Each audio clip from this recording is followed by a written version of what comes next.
사도행전 말씀입니다. 2장 1절부터 4절까지 13절까지 원래는 한 단락이지만 시간상 4절까지만 우선 우리 교독하고 읽겠습니다. 사도행전 2장 1절부터 4절 제가 먼저 읽겠습니다. 오순절 날이 이미 이름에 그들이 다 같이 한 곳에 모였더니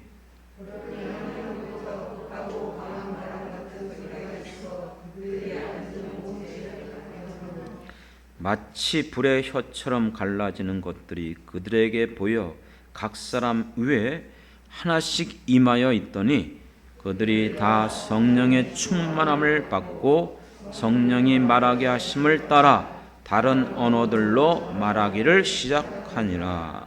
아멘, 아멘. 네. 올해 표가 무엇인지 기억나시나요? 네, 오직 성령으로. 그렇습니다. 표를 그렇게 잡고 올해 벌써 이렇게 왔는데 6월 달이 이제 시작되고 있습니다. 성령에 대한 설교를 생각밖에 많이 하지 못했어요. 교회가 이전되어지고 또 여러 가지 행사들이 겹치고 그럼에도 상관없습니다. 왜냐하면 저와 여러분들이 평생 동안 우리가 들어야 될 말씀이 성령에 관한 설교입니다. 그리고 또 오직 성령으로라는 그 주제에 가장 걸맞는 말씀이 사도행전이고 또 그 사도행전에서 바로 오늘 사실 2장 1절부터 나오는 오순절 성령의 강림의 사건입니다. 그렇습니다. 정말 교회를 다니는 성도들이라면 전혀 들어보지 못했던 말씀이 아닐 것입니다. 오순절에 성령이 강림하였다.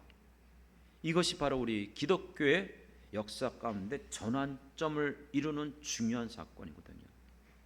그것은 기독교만이 아니라 성도들 개개인 나 한 사람의 인생 가운데도 여러분들이 정말 내 인생이 변화했는가? 정말 하나님의 사람인가?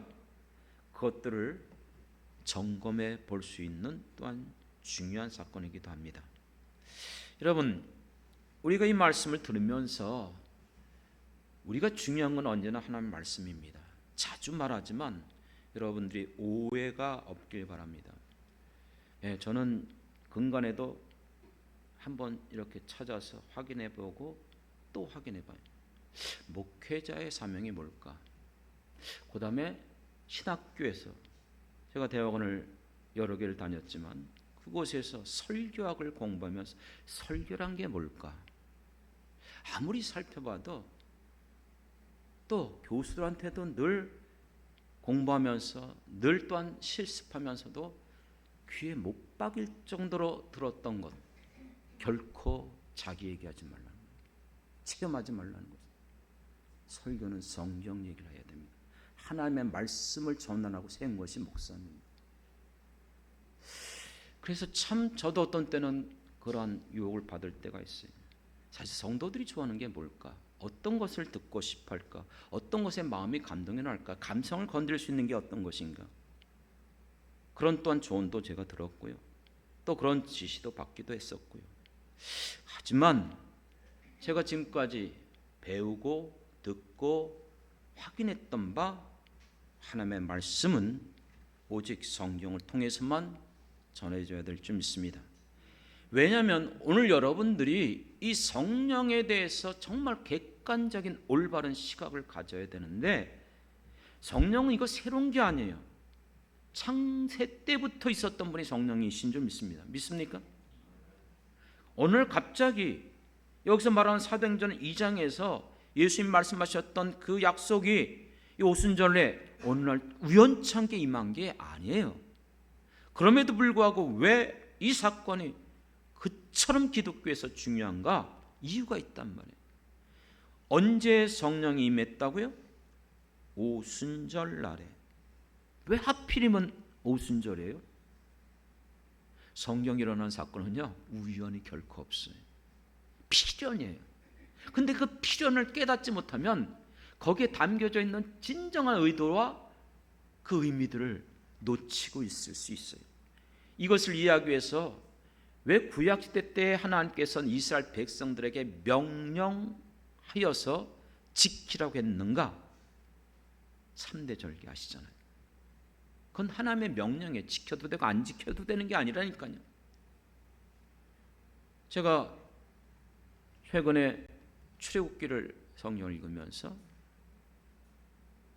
성막을 지을 때에 아주 독특한 이 성막은요, 하나님 앞에 내가 어떻게 하면 정말 예배드리고 성전을 지어서 그래서 이렇게 지으면 어떨까?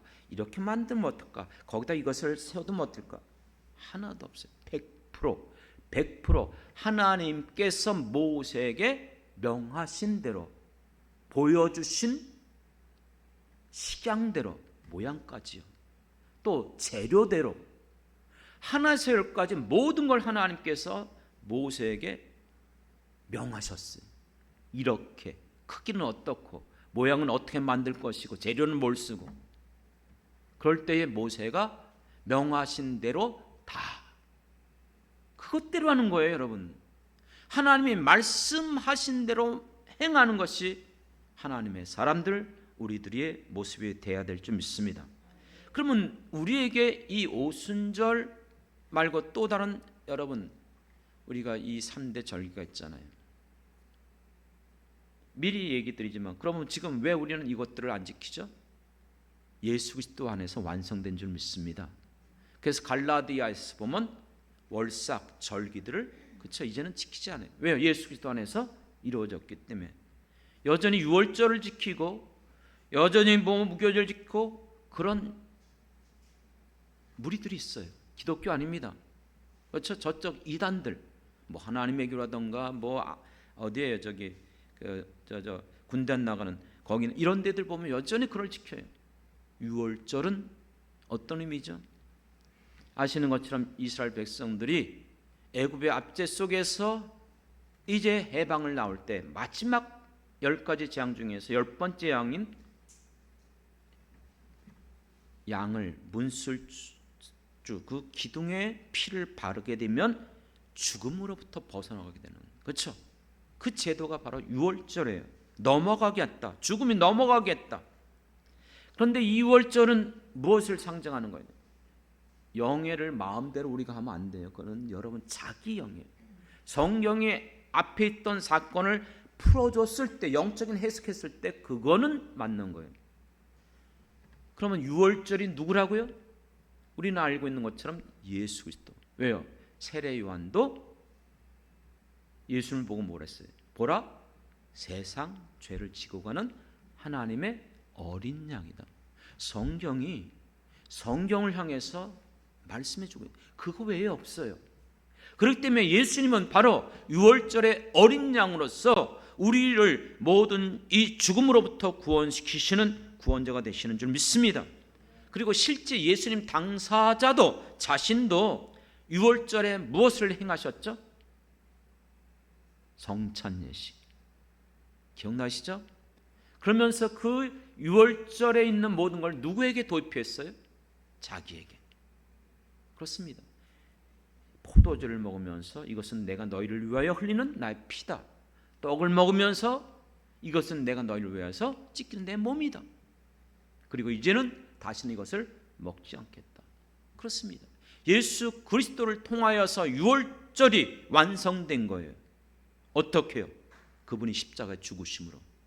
그러므로 오늘 우리에게 있어서 유월절은 새롭게 예수 그리스도 안에서 구원받은 자들이 성찬 예식을 통해서, 또 우리가 비록 이 시간 성찬 예식을 안 드린다 할지라도 우리의 예배가 바로 그거예요.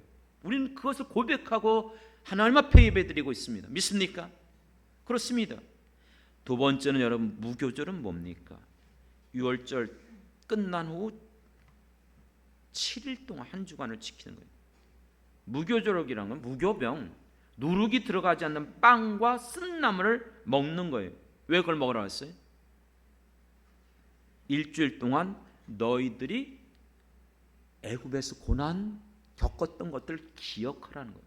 너희가 지금 이런 모든 자유, 이 모든 것 그냥 얻은 게 아니야. 너희들은 죽었다 깨어나도 애굽의 압제 속에서 벗어날 수가 없었어. 그런데 어떻게 너희들이 이렇게 해방을, 자유를 얻었고 가나안 땅을 들어갈 수 있었지? 그건 하나님께서. 그러므로 나를 기억하는 거야. 너희들의 그 고난을 받았던 것들을 기억하면서. 그런데 예수님께서 언제 고난을 받으셨습니까? 유월절 지나고 나서. 그렇습니다. 이 무교절은 예수 그리스도의 고난을 우리가 기억하는 거예요. 믿습니까? 우리의 구원이 저절로 된 것이 아니고 나는 아무 고통, 아무 죽음, 아무런 고난도 받지 않았지만 예수님이 아무 죄가 없음에도 불구하고 우리를 구원하시기 위해서 몸소 그 모든 멸시와 천대와 죽음까지 맛보신 줄 믿습니다. 그렇기 때문에 여러분, 고난이 없이는 영광이 없어요. 그 다음에 세 번째, 우리 보통 초실절이랍니다. 무교절 다음 이제 무교절이 끝나고 나서 이 초실절을 우리가 보통 말하는데, 이 초실절은 어떤 의미가 있냐면 무교절 끝나고 나서 다음 주일, 다음 안식일 첫 열매를 거두는 거예요. 첫 열매를 얻게 돼서 하나님 앞에 감사를 드리는 거예요. 그런데 이 초실절이 무엇을 상징하는가? 바로 예수님이 언제 부활하셨습니까? 안식 후 첫날. 이해가 되십니까? 첫 열매로서 예수님이 부활하셨어요. 그렇기 때문에 여러분, 예수님은 우리의 부활의 첫 열매가 되시며 부활의 증거가 되시는 것을 믿습니다. 그러면 오늘 우리가 다루고자 하는, 왜 지금 이런 얘기를 했느냐? 오순절 때문에 그래요. 오순절이란 말은 단순하게 순이라는 것은 10일이에요. 10일 5번 된다. 그러니까 50일 되는 날. 그런데 무교절 이후에 우리가 초실절 50일 되는 것을 뭐라면 77절 들어보셨죠? 77절이에요. 77이 49. 다른 말로 표현하면 그냥 맥추절. 그렇습니다. 이 말의 의미가 뭡니까? 이제 추수하기를 시작하는 거예요. 무슨 뜻이죠? 이제부터 본격적인 추수가 이루어지게 되는 것이 바로 오순절, 맥추절인 줄 믿습니다. 사랑하는 성도 여러분, 또 하나 놓치지 말아야 할 게 있어요. 시내산에서 하나님께서 율법을 주신 날을 기념하는 날도 오순절이에요. 오순절에 하나님께서 하나님 백성들이 살아갈 수 있는 길을 보여주시기 위해서 율법을 수여해 주셨어요.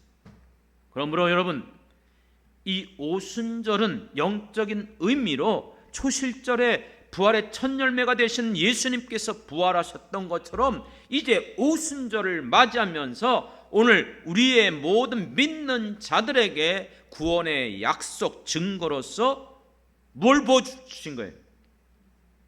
성령을. 믿습니까? 그리고 구약 백성들에게선 율법을 주었지만 우리들에게는 신약 성도들이 살아갈 수 있는 길은 율법이 아니라 이미 율법은 주어져. 이건 폐할 수 있는 게 아니에요. 이제 우리 힘으로 능으로 살아갈 수 없기 때문에 우리가 하나님의 백성을 살아갈 수 있도록 성령을 부어주신 거예요. 그런데 왜 오순절 성령 강림의 사건이 중요하냐? 과거에는 특별한 사람들에게만 주신 거예요. 기억나시죠? 선지자들에게나 제사장에게나 다윗 같은 왕이나 특별한 사람에게만 임하였던 성령, 심지어는 떠나기도 했어요.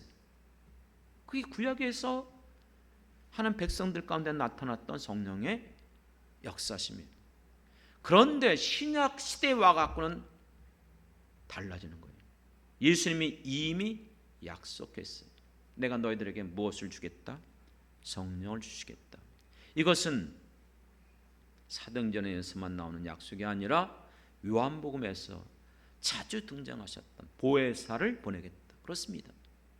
그 보혜사가 너희와 항상 함께 할 것이고 떠나지 않을 것을 약속했어요. 그렇습니다. 여러분들이 오해하면 안 돼요. 성령을 성경에서 말하는 대로 우리에게 성령이 주셨으면 주신 이가 하나님이세요. 그런데 하나님이 내가 거두지 않겠다고 약속했는데 성령이 떠나가요? 이거 심각한 오류에 빠집니다. 왜냐하면 구원을 하나님이 내게 약속해 주셨다면 그 이후 구원은 흔들려서는 안 돼요. 내가 여러분 상황에 따라서 구원을 받을 수도 있고 안 받을 수도 없다. 그러면 이건 정말 심각한 문제가 생겨. 하나님의 역사심이 제약을 받고 사람들 때문에 무너지는 거예요. 그 예를 한번 얘기해 드릴게요. 아브라함이 가나안 땅에 들어갔어요. 그래서 그곳에서 하나님의 부르고 제사를 드렸어요.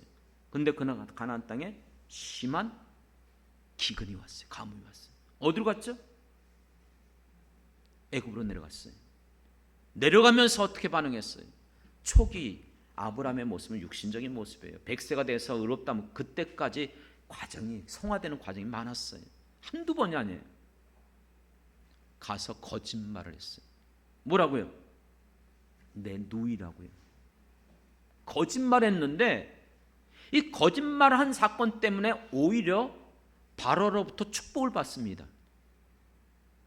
아니 거짓말을 했는데 왜 거짓말을 한 아브라함을 오히려 하나님께서 심판하거나 징계하거나 벌을 주지 않고 오히려 그 사건 때문에 복을 받았다? 겉으로 보면 그렇게 보여요. 그렇게 보면 성경을 모르는 거예요. 하나님이 왜 그렇게 했을까요? 거짓말한 그 사건을 왜 하나님이 막으셨을까요? 여기에는 바로 하나님의 뜻이 있는 거예요. 하나님은 반드시 너의 후손을 약속했어요. 누굴 통해서요? 사라를 통해서. 그런데 만약에 애굽의 그렇죠 바로의 아내가 돼버리면 어떻게 되죠? 무너지는 거예요. 무너져. 하나님의 뜻이. 그렇기 때문에 심각한 상황 속에서 급격하게 하나님이 개입해 버리신 거예요. 거짓말 때문에가 아니라 하나님이 자기의 뜻을 지키기 위해서, 이루기 위해서. 믿습니까? 그렇기 때문에 하나님의 말씀은 어떤 상황 속에서 흔들리지 않아요. 인간들이 어떤 방법을 거기다 쏟아놓고 바꾸려고 해도 바뀌어지지 않아요. 믿습니까? 마치 우리의 구원도 마찬가지예요. 예수 그리스도를 통한 이 구원은 하나님이 정한 법이에요. 이 법에는 어떤 것도 없어요. 어떤 것을 통해서 여러분 구원 받을 길을 아무리 노력하고 수고하고 별의별 방법을 다 동원해도 불가능합니다. 믿습니까? 그런데 그걸 이루신 게 하나님이신데 그것이 또다시 인간들 때문에 손상을 받아요? 불가능하죠. 이해가 되십니까? 그래서 히브리서에서 말씀처럼 더 이상 우리가 드릴 제사가 있어요? 없어요? 없어요. 왜요? 예수님이 단번에 온전한 제물로서 자기 몸을 드림으로 온전히 우리의 모든 죄가 사함받은 줄 믿습니다. 믿습니까?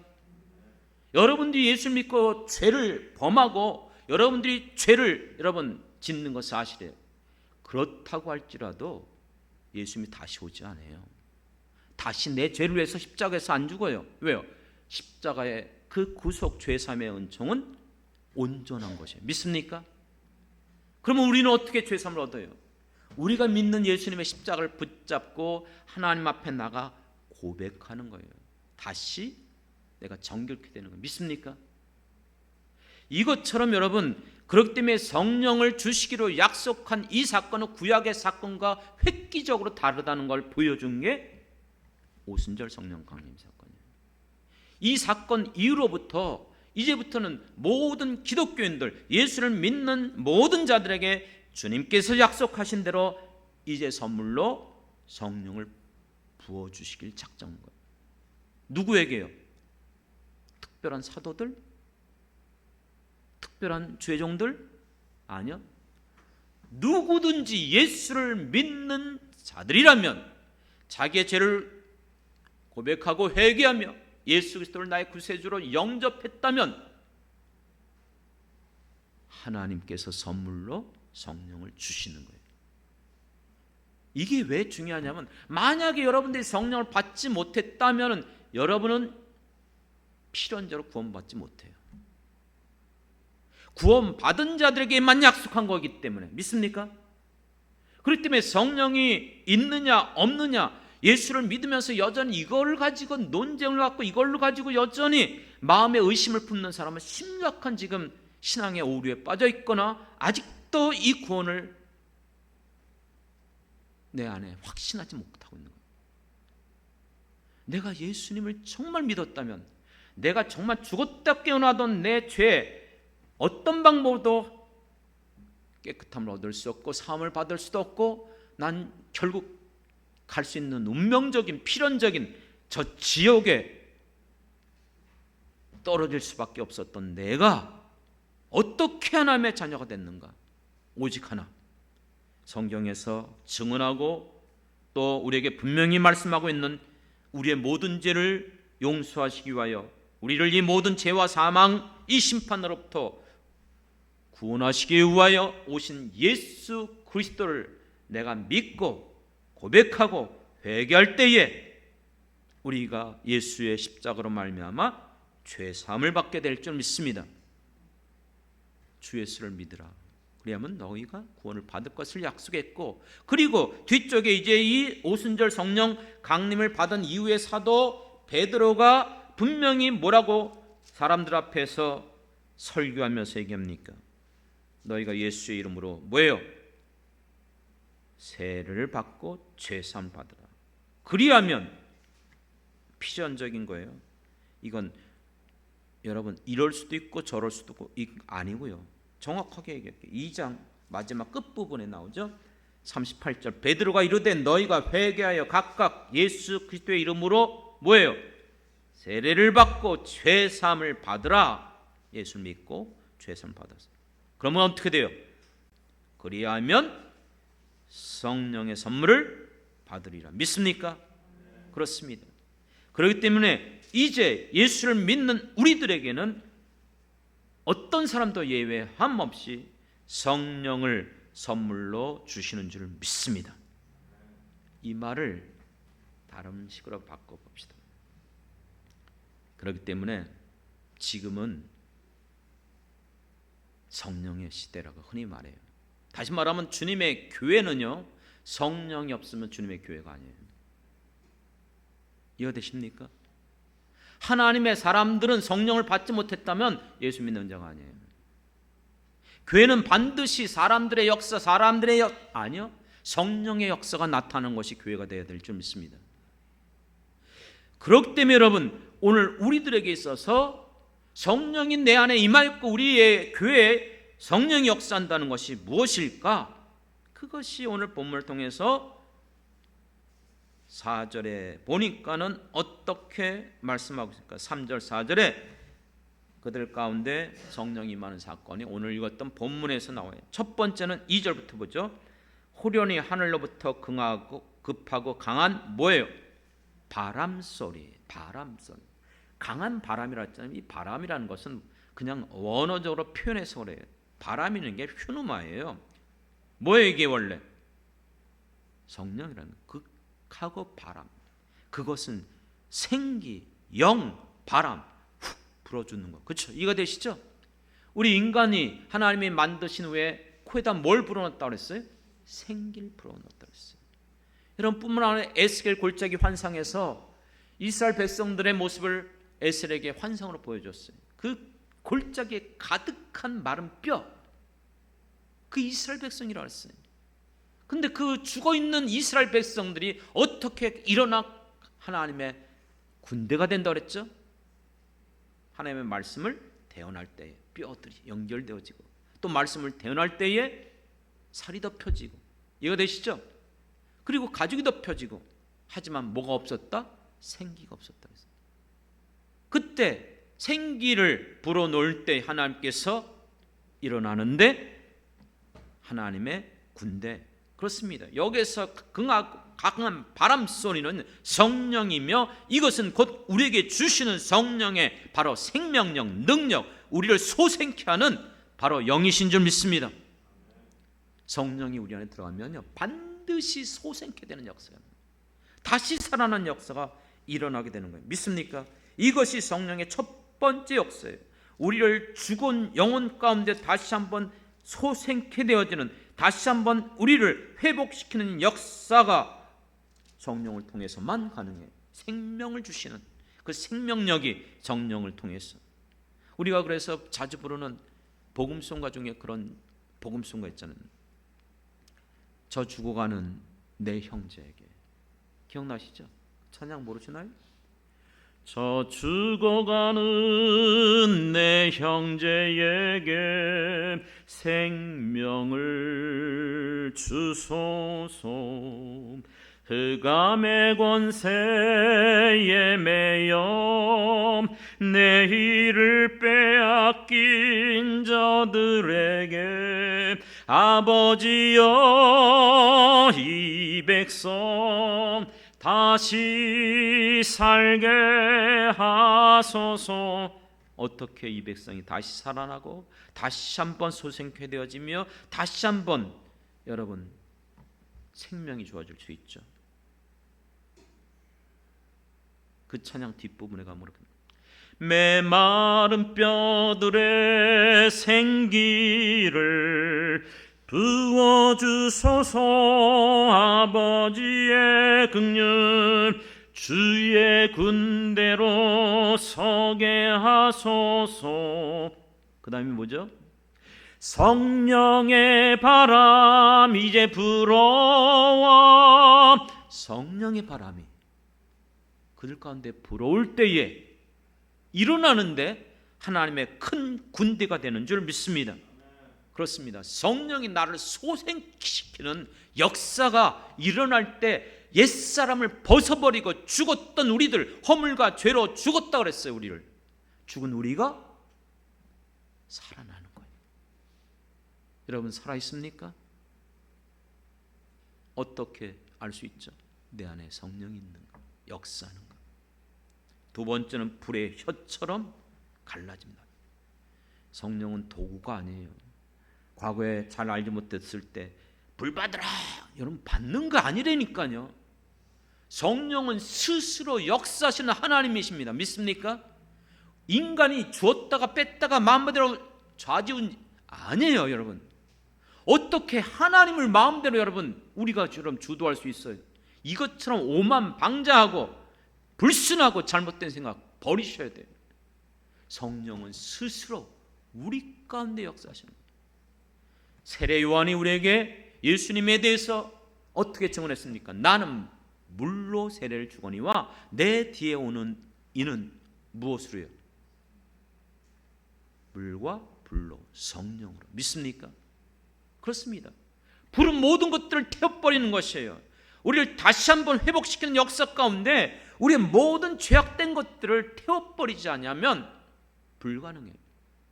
나를 살린다 할지라도 여전히 내 안에 온갖 더럽고 추악한 이 죄악들을 어떻게 끊어버리겠습니까?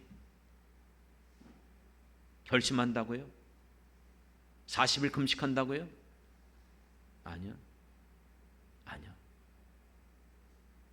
저도 이만큼 살아왔지만 여전히 안 되는 것들이 여전히 많아요. 아무리 노력하고 애써도 인간의 의지, 결단 한계가 있어요. 여전히. 그래서 성령께서 내 안에 불로서 강력하게 내 모든 것들을 태우시고 내 모든 것들을 정결케 해야 될 줄 믿습니다. 그 다음에 세 번째 어떤 역사가 일어났습니까? 거기에 보니까 성령에 충만하여 성령이 말하게 하심을 따라 말을 했다 그랬어요. 개역 성경에서는 그들이 방언을 말하게 했다. 이것 때문에 오해가 많았었어요. 그런데 이제 잘 번역을 해주셨어요. 4절과 본절에 보니까는 성령이 말하게 하심을 따라 뭐라고 그랬죠? 다른 언어, 외국어. 왜 그렇습니까? 그때 당시 이 오순절 맞이해서 예루살렘에 전 사방에서 몰려든 경건한 사람들이 있었어요. 그 수많은 사람들이 지역이 다 달랐어요. 9절, 10절, 11절, 12절 거기 보면은 수많은 민족의 이름이 나와요. 그런데 그 민족들이 온 사람들이 다 뭐라 그래요? 11절 다 우리의 각 언어로 뭘 말한다? 하나님의 큰 일을 말한다는 거예요. 이 사람들이 언제 영어 배웠어요? 언제 그 지역말 배웠어요? 전혀 몰라요. 근데 어떻게 그렇게 말할 수 있죠? 이건 방언이 아니에요. 그 나라 말이에요. 그 나라. 이것도 아주 중요한 사건이에요. 인간의 범죄로 인해서 아담과 하와가 부패하고 타락하고 노아 시대 이후에도 여전히 하나님을 떠난, 그래서 하나님께서 더 이상 안 되겠다 흩어버리죠. 그 사건이 바벨탑 사건. 그렇죠? 바벨탑을 지면서 자 우리가 하나님 앞에 나가자. 자 우리가 하나님. 그랬더니 하나님도 자 우리가 저들을 흩어버리자. 자 우리도 저희들을 흩어버리자. 어떻게 해요? 언어가 나눠지게 한 거예요. 죄의 결과 언어가 혼잡해졌어요. 영어하느라고 고생 많으시죠? 외국어 공부하는 학생들 천국 가면 그거 의미 없어요. 모든 나라 모든 언어가 하나가 됩니다. 믿습니까? 어떻게 미국 사람 만나고 러시아 사람 만나고 태국 사람 만나서 천국에서 말할 수 있어요? 통일되기 때문에. 그걸 보여주는 사건이에요. 사방으로 흩어졌던, 예루살렘을 중심으로서 사방 동서남북에 흩어졌던 그 사람들이 이 말로 인해서 하나가 되어지는 역사. 무슨 뜻이죠? 하나님의 나라가 드러날 것을 말씀하고 있는 거예요. 민족과 언어와 나라가 다르지만 모든 민족과 나라가 예수 그리스도 안에서 그 복음으로 하나가 되는 사건들, 회복되는 사건들이 일어날 것을 말씀해 주고 있어요. 그리고 실제 사도행전을 시작을 해서 온 세계 1장 8절 그게 요절이잖아요. 오직 성령이 너에게 임하시면 권능을 받고 뭐예요? 예루살렘과 온 유다와 사마리아와 땅끝까지 이르렀어. 실제 그게 이루어졌고 지금도 진행되고 있음을 믿습니다. 그래서 언제 예수님이 다시 올까요? 그날과 그 시는 몰라요. 하지만 성경에 예수님이 말씀한 것처럼 복음이 땅끝까지 이루어지게 될 때 믿습니까? 네. 얼마 전에 그 인도에서 선교를 하고 있는 제 동기가 있습니다. 안강희 선교사라고. 몇 년 전에 저쪽 필그림 선교회 거기에 세계 우리 선교대에서 참석했었고, 그래서 우리 다락방 공동체에서 많이 지원을 했죠. 더 특히 거기에서 이제 사역하는 것 중에서 인도에서 지금도 인도는 원래 이런 이 계급 사회잖아요. 그 어린 애들, 여자애들을 그 같은 그 쉽게 말하면 그들을 말하는 그 종교 거기에다 집어여서 구약시대 때처럼 창기처럼 쓰는 거예요. 어린 애들을. 그런 애들을 빼내는 그런 일을 하는 거 들어보셨죠? 예, 그 일을 합니다. 그 일을 하는데 지금 이 코로나 여러 가지 상황 속에서 어려움이 있었던 것 같아요. 그래서 요청이 왔었어요. 선교를 좀 보내줄 수 있는가. 그래서 1,500만 원을 선교비를 보냈어요. 어떻게 해요? 기억나십니까? 작년 추수감사절 우리 전액 전부 다 선교비 보내기로 했죠. 그때 한 780만 원 정도. 그래서 교회가 1,000만 원을 채웠고 또 하나님이 주신 또 500만 원이 있어서 아름답게 정말 이번에 그때 하려고 했더니 그거 잘 간직하고 있다가요, 저희가 요청할 때 그때 보내주시면 됩니다. 근데 요청이 왔어요. 예, 아시는 것처럼 우리 박 목사님 아시냐 했더니 그렇게 좀 보고가 됐습니다. 그래서 그럼 뭐 약속했던 거니까, 그렇죠? 얼마나 감사합니까? 그래서 그것이 그쪽에서 그런 쪽의 사역에 지금 어려움 겪고 있는 그들의 사역에 대해서 저기에서 얼마나 감사한지. 왜 이런 얘기를 하죠? 이것이 하나님의 나라예요. 하나님의 나라가 회복되는 일에 믿습니까? 모든 민족, 언어, 나라 초월해서 지금도 이 일에 우리가 쓰임 받아야 될 줄 믿습니다. 그렇습니다. 하나님의 나라를 위하여. 그렇다면 여러분 이제 우리의 관건은 무엇입니까? 이거는 초대교회 그때 당시 예수님 모시고 나서 승천하신 이후에 일어난 사건인데 이게 우리와 무슨 상관이 있는가? 나와 이것이 어떤 의미가 있는가? 첫 번째는요, 이것은 개별적인 부분적인 사건이 아니라 기독교의 전방위적인, 기독교의 전체적인 구속사적인 사건이에요. 이 사건을 시작으로 인해서 모든 기독교의 모든 역사는 성령께서 역사하기 시작합니다. 믿습니까? 그 이후로부터 모든 교회들 안에는 믿는 자들 속에 성령이 임재하시는 거예요. 성령을 받은 사람들이 모인 것이 교회예요. 그래서 모든 교회는 이단들 빼놓고는 언제든지 하나님의 성령이 역사하십니다. 믿으시기 바랍니다.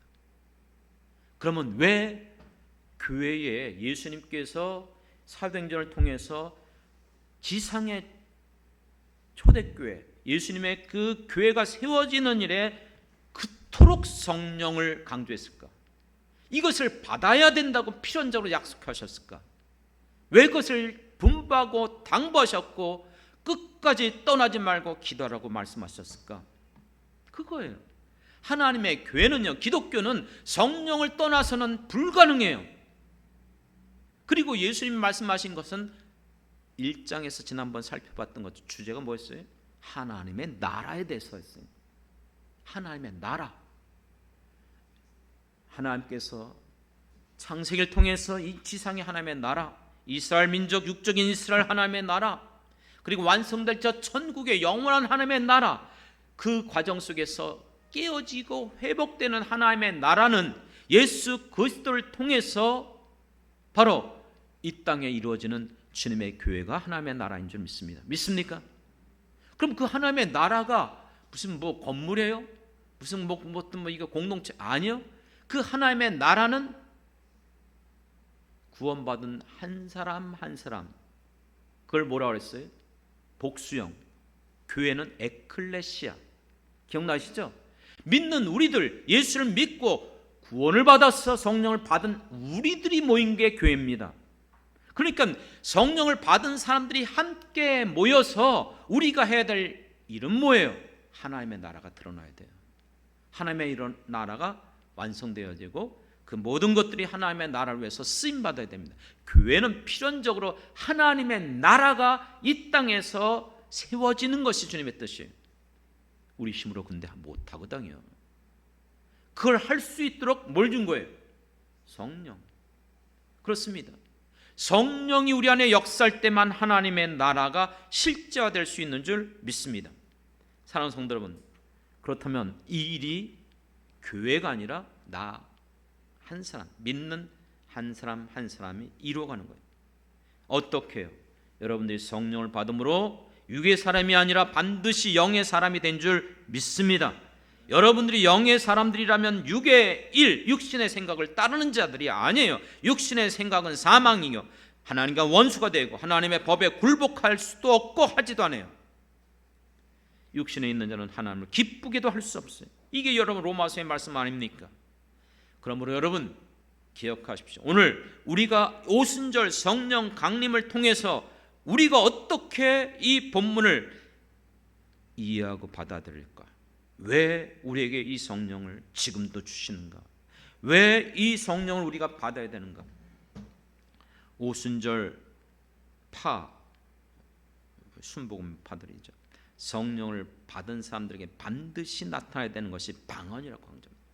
방언을 해야만이 구원받은 증거고 성령을 받은 증거라고 말합니다. 과연 그럴까요? 그것보다 더 중요한 게 있어요. 그것은 바로 오늘 1장과 2장을 통해서 성령을 주신 진정한 목적은 하나님의 나라가 세워지고 하나님의 나라가 드러나는 거예요. 믿습니까? 그렇기 때문에 여러분, 성령 없는 교회는 죽은 교회라고 얘기한 거예요. 주님의 교회는 반드시 성령의 역사가 일어나는 교회가 되어야 돼요. 성령의 역사가 나타나는 교회는 복음이 전파되어지고 구원받는 자가 나타나야 되는 거예요.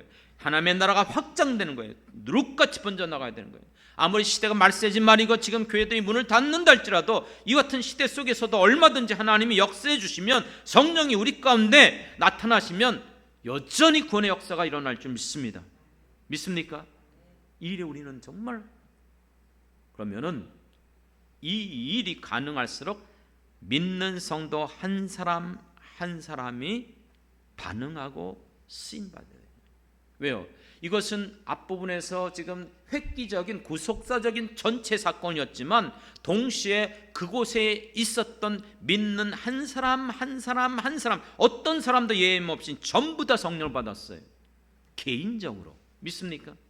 그러니까 오늘 이곳에 있는 우리 모든 성도들 한 사람 한 사람이 이 성령을 받은 사람이 되어야 돼요.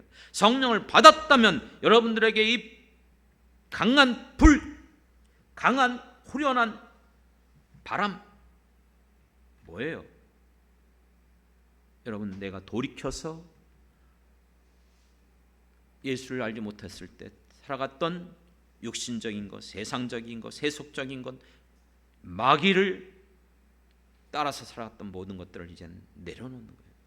그리고 그 모든 것들을 불태워서 우리의 생명의 역사가 일어나면 나를 소생케 되는 성령을 쫓아서 여러분들이 살아가야 됩니다. 나의 인생을 지금까지는 내가 원하는 대로 살아갔지만 이제부터는 여러분 성령이 나를 이끌어 가시는 대로, 나를 주도하시는 대로 살아가는 사람들이 성령의 사람인 줄 믿습니다. 말씀을 정리하려 합니다. 또 다시 한번 말씀드리지만 여러분들에게는 이제는 성령을 받았느냐 못 받았느냐 그게 문제가 아니에요. 이미 예수를 여러분들이 믿는다고 고백했다면 여러분들은 성령을 선물로 받은 자인 줄 믿습니다. 믿습니까? 이 부분에 더 이상 그 쓸데없는 의심, 갈등, 하지 마세요. 안 그러면 여러분 정말 기도하면서 정말 내가 예수를 믿고 구원받았습니까? 내가 정말, 여러분들이 예수를, 이건 필연적인 거예요. 분리가 불가능해요. 예수를 믿는 자 뭘 받는다? 성령. 이 두 가지는 분리가 안 돼요. 분리가 되면 이건 구원받은 자가 아니기 때문에.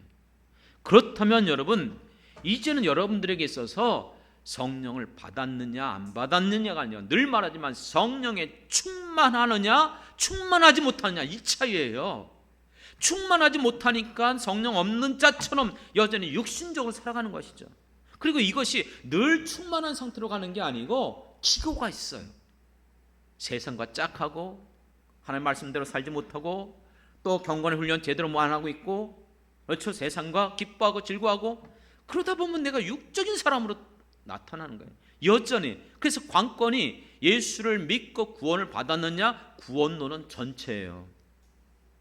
구원받은 사람은 반드시 구원을 이루라.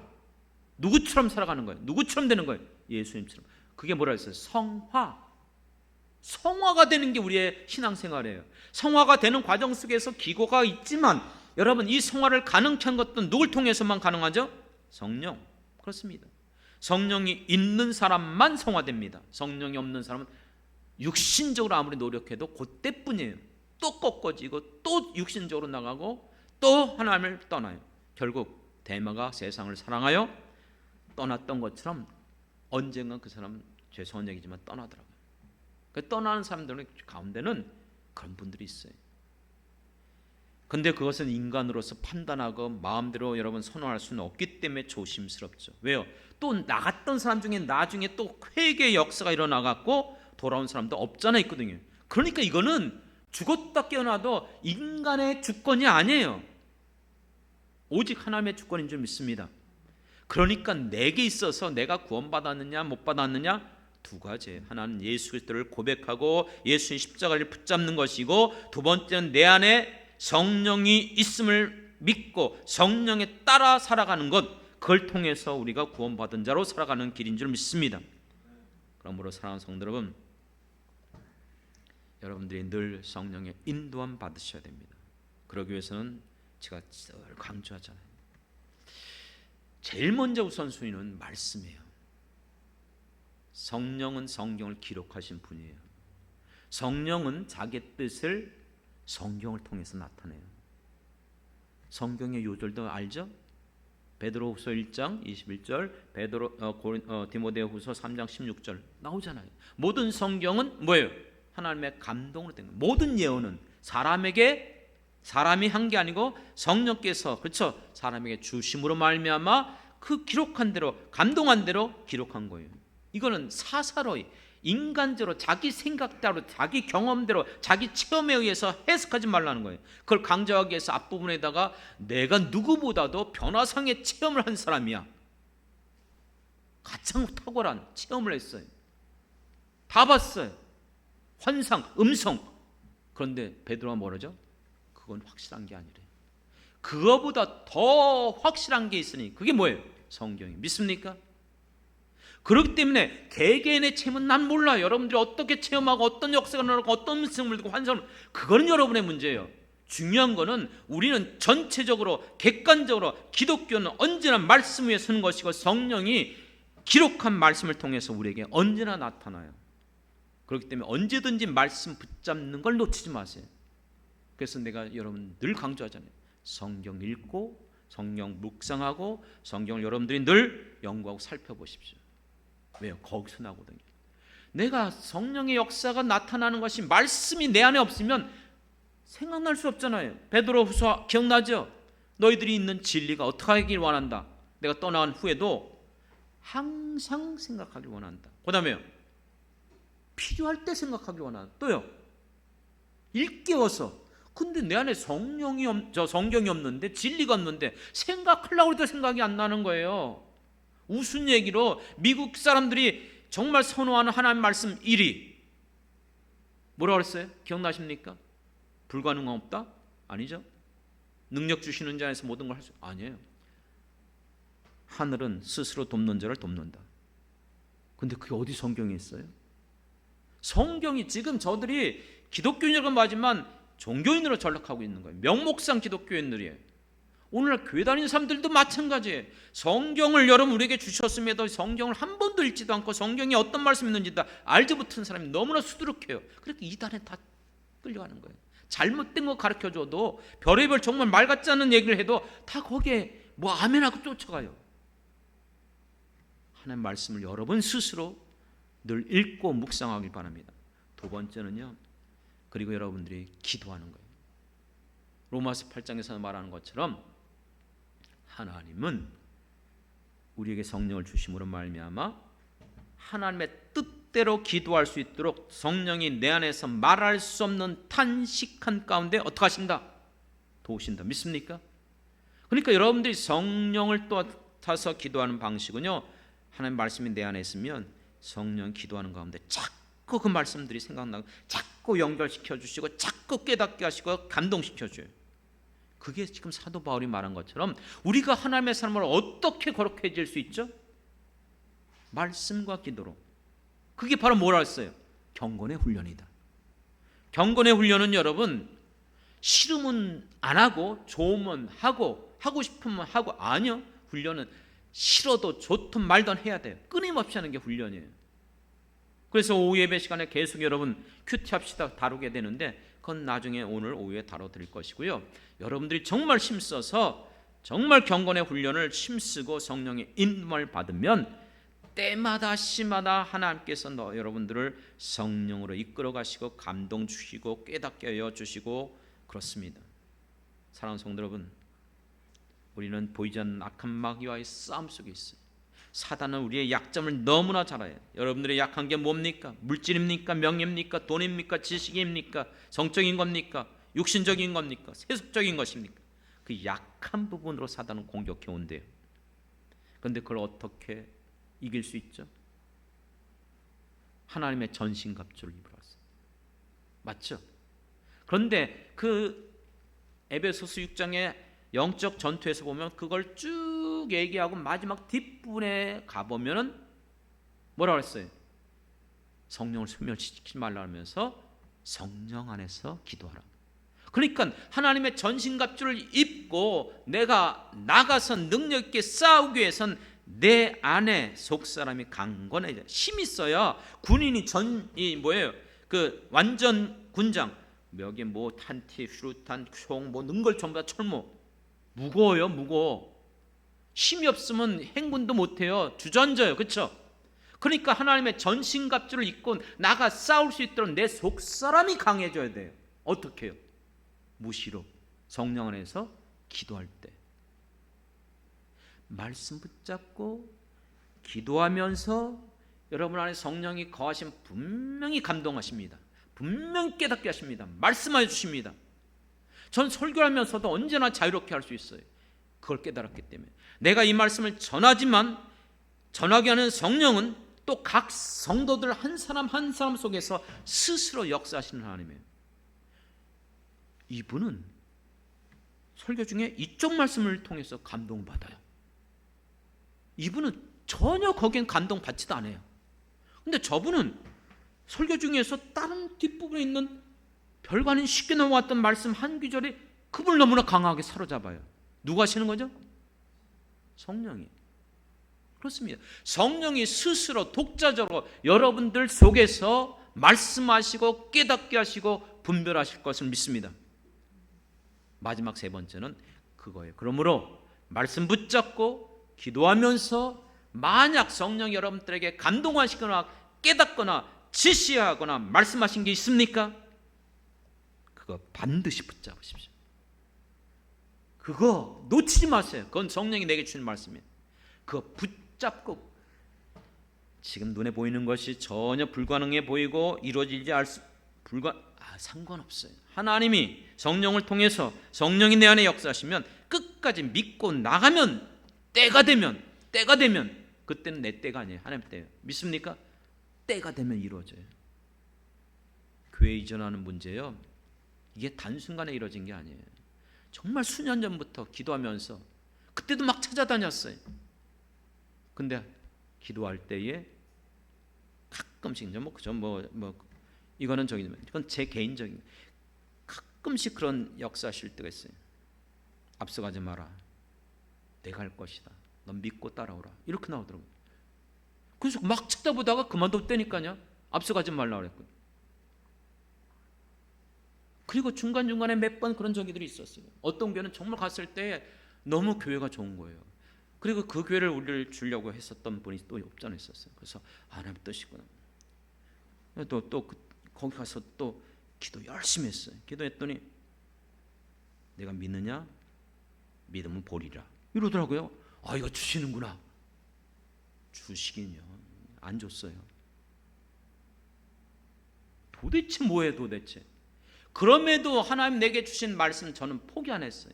많은 말씀들이 있지만 여러분들도 마찬가지잖아요. 포기하지 않고 끝까지 계속해서 마음에 두고 기도하고 왔어요. 때가 되면 여기까지 왔잖아요. 누가 한 거예요? 제가 한 게 아니잖아요. 믿습니까? 여러분에게도 마찬가지예요. 여러분 안에 있는 말씀 성령께서 분명히 말씀하십니다. 그 말씀 붙잡고 기도하세요. 그리고 그 기도를 하면서 하나님이 주신 것 순종하고 믿고 끝까지 감당해 보십시오. 반드시 그것을 이루시는 이가 우리 안에 역사하시는 성령이여 하나님이시며 우리 주 예수 그리스도이신 줄 믿습니다. 사랑하는 성도 여러분, 이 시대 우리를 불러주신 분명한 목적이 있습니다. 우리를 통해서 주님 이곳에 영창교회를 세우신 분명한 뜻이 있음을 믿습니다. 이 일에 정말 아름답게 선하게 쓰임받기 원한다면 지금도 그래 왔다 할지라도 계속해서 앞으로도 더욱더 우리가 성령의 이끌림받는 오직 성령으로 말미암아 영창교회와 성도들이 쓰임받길 주님의 이름으로 축원합니다.